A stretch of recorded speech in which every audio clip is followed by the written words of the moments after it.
વડોદરામાં બેફામ ડમ્પર ચાલકે વધુ એકનો જીવ લીધો છે। ડમ્પર ચાલકે એક્ટિવા ચાલકને અડફેટે લીધો। જાંબુઆથી તરસાલી જતા હાઈવે પર ગંભીર અકસ્માત થયો છે। ડમ્પર નીચે આવી જતા એક્ટિવા ચાલકનું મૃત્યુ થયું।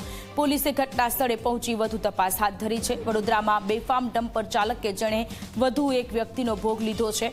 એક્ટિવા ચાલક કે જેનો જીવ ગયો છે, ડમ્પર ચાલક કે જેણે બેફામ રીતે ડમ્પર હંકારી રહ્યો હતો।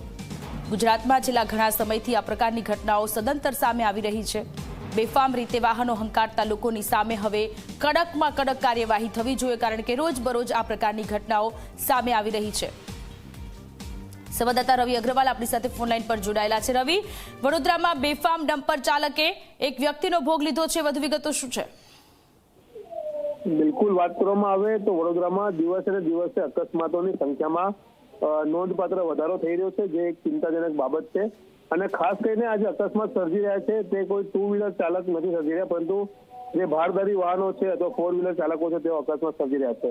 આવી જે ઘટના વડોદરા શહેરમાં નેશનલ હાઈવે 48 પર બનવા પામી છે, કે જ્યાં ડમ્પર ચાલકે એક્ટિવા સવારને અડફેટે લેતા એક્ટિવા સવારનું ઘટના સ્થળ પર જ મૃત્યુ થયું છે। જાંબુઆથી તરસાલી જતા તરફ હાઈવે પર આ ઘટના બની છે, કે જેમાં અકસ્માતમાં એક્ટિવા ચાલકનું મોત થતા મોટી સંખ્યામાં લોકો એકત્રિત થયા। હાઈવે પર ટ્રાફિક જામ થયો અને જેના કારણે જે પોલીસ સ્થળ પર દોડી ગઈ। પોલીસે તાત્કાલિક જે મૃતદેહ છે તેને પોસ્ટમોર્ટમ અર્થે ખસેડી દેવામાં આવ્યો છે અને ડમ્પર ચાલક સામે ગુનો નોંધીને તેની સામે વધુ કાર્યવાહી અત્યારે હાથ ધરી છે। જી રવિ, આભાર તમામ વિગતો માટે।